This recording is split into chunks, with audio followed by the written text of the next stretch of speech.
All right, well, we're getting ready to get started, everyone. Well, I want to thank everybody for being here this morning. I want to welcome you to Title Talk Live. I'm Lee LaGraze. I am the host of the show, and this morning I will also be my own guest. I'm also the area manager here in Tennessee. Well, this show is really for you. So if you ever have any ideas as far as what we can speak on, one of the things that I tell everyone is really our show is we speak on everything title. So, that might be title underwriting support. It might be leadership, sales. It could be IT. So anything that fits in that category, feel free in letting us know, and we'd love to speak on things that you're interested in as well.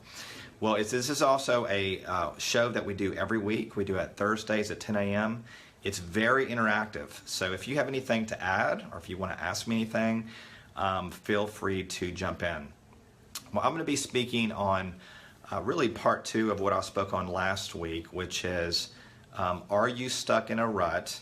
Cross over your Cattleguard. I shared kind of an interesting story of my own life last week.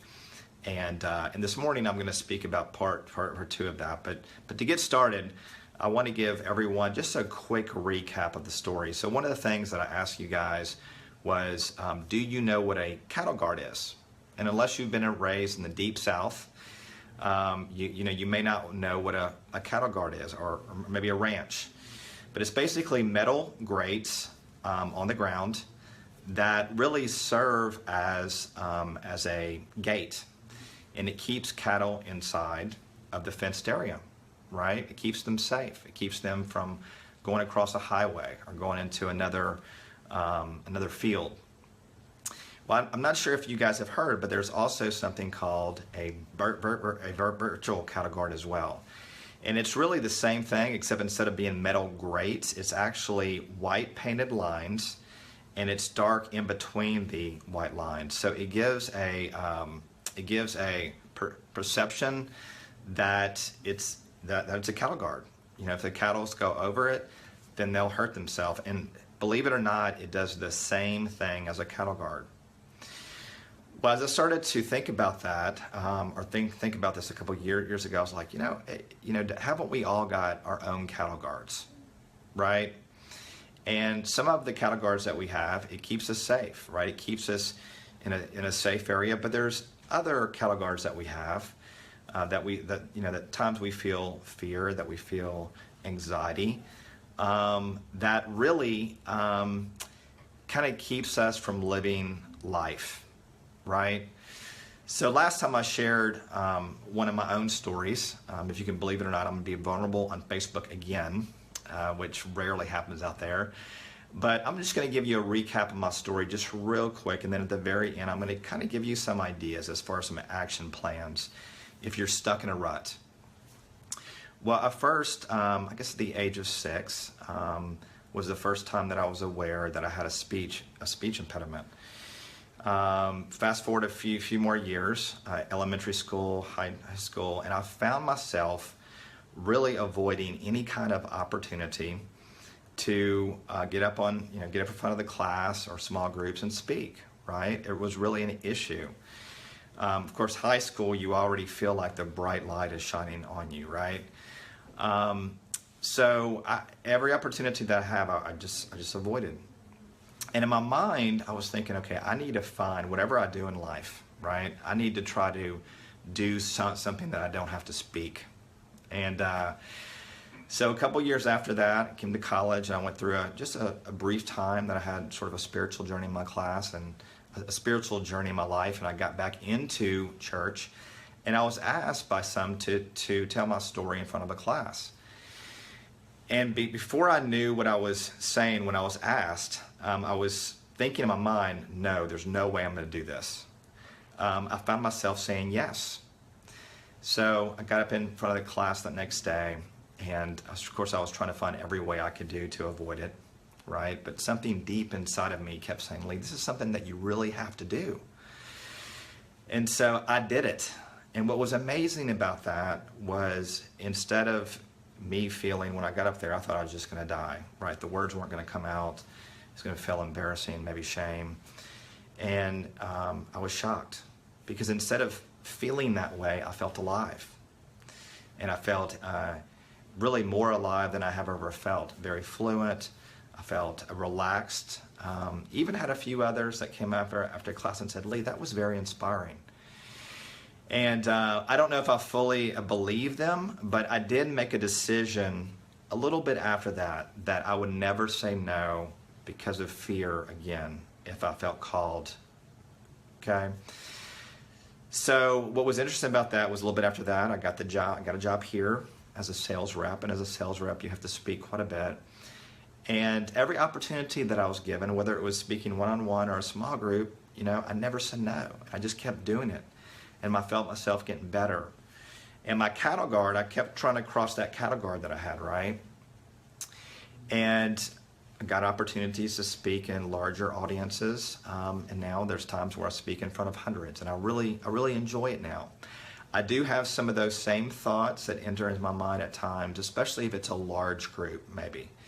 Because your Cattleguard, we all have them. And instead of the Cattleguard maybe being a group of 3 or 4, for me now it's maybe a few hundred, right? But one of the things I learned through all this is if I would have said no 20, 25 years ago, and I would have made a decision to try to find a job to where I didn't have to speak, I would really miss my calling in life, right? I would have missed what has, in some ways, become my greatest strength, right? So for me, it changed my life. It changed my life to overcome that fear, right? And just to say no and just to continue to do it. So I'm going to give you guys just a few tips, if you will. And this certainly isn't an exhaustive list. But I do want to give you a few here. Number 1, are you aware if you are stuck in a rut, right? So you have to ask yourself, am I stuck in a rut? How do you know? Well, I would just ask you a question. So are you bored? When you get up in the morning, are you excited? Are you excited about what the day holds? Are you excited about your job? Are you excited about things maybe that you volunteer on the side? Is there anything in your life that you're really excited about? Are there times to where you avoid even an opportunity if it requires a stretch of you? You may get anxious a little bit and you tend to pull back and avoid, even though you maybe have a desire deep within to maybe do it. I think as a human being, our tendency at times is to stay stuck in a rut, right? It's not to get out there. So number 2, I really encourage you all to assess your strengths and also to assess what you enjoy. Assess your desires. If you match what you're good at, your strengths, and you match up with what you desire doing in life or what you enjoy doing, if you match those up, that's really where you're in the sweet spot, okay, or a zone. And you will be great at it. And if you're not sure what your strengths are, I would encourage you, there's all kind of tests out there, but one would be the Myers-Briggs test. It's a great way to assess, to learn more about you. A book that I have really enjoyed, I read it years ago, but it's this book right here, but it's called the Strength Finder book. And the reason why I like this book is really, it helps you assess what your strengths are. It doesn't hone in really on what you're not very good at or your weaknesses, but it talks a lot about what your strengths are and how to encourage that. So, once again, just getting to know yourself.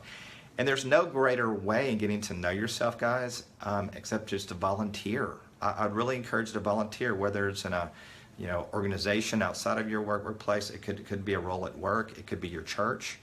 But volunteer for roles. 3 is you really have to shift the way that you think, right? Don't allow fear to dictate what your actions are.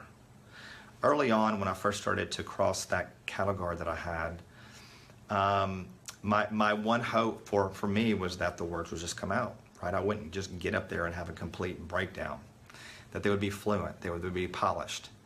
It wasn't until years down the road to where I had a really big opportunity to talk in front of a large group. And I was on the way home after giving the speech, and I felt like I did a pretty good job. And I was with someone within my workplace that I highly respect. And he told me, he's like, "Hey Lee, you really did a great job." And I was like, "Thanks."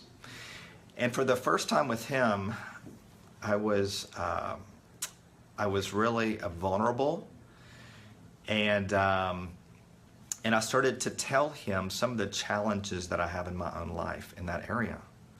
And this is what he told me. And for whatever the reason was, it's been logged in my brain. He said, "Lee, listen," he said, "that's what you don't get about you." He said, "It's not how polished you are, it's not how fluent, but people, your peers, they watch you.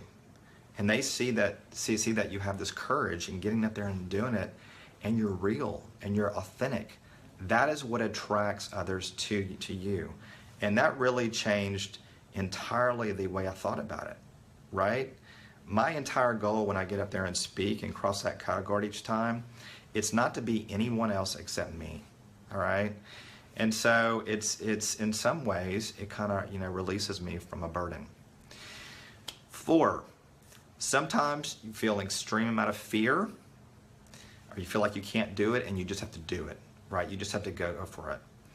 And once again, that might be that you volunteer for something, even though you feel an incredible amount of anxiety, or maybe it's a stretch. Don't be controlled with fear. A lot of times, the feeling that you have of just being filled comes afterwards. And last but not least, number 5, don't settle in life, period, right? I know as we get older in life, I know as I've gotten older in life, you start counting down the years a little bit. Life goes fast. And you certainly don't want to look back on your life when you're older and regret. Think, what, I really didn't have my foot on the gas the entire time. I wish I would have taken more risks in life. And so that's what I'd encourage you guys to do. 1 is assess, am I stuck in a rut? Become aware. 2 is to assess your desires and strengths. 3 is shifting the way that you think. 4 is sometimes, even though you feel fear, anxiety, you feel like it's a stretch, you just have to do it, right? And 5th is you don't want to settle in life, guys. Be authentic, be you. That is where the power's at. Well, I hope you guys enjoyed this episode. Hope it was inspiring. Oh, I do want to get a shout out just real quick since I mentioned high school. I have a high school friend, really good friend. His name is Craig Poniff. I just wanted to say a shout out to him. So with that, hope you guys have a wonderful day. We will have Title Talk again next Thursday at 10 a.m. and we'll send out an invitation out soon. Thank you.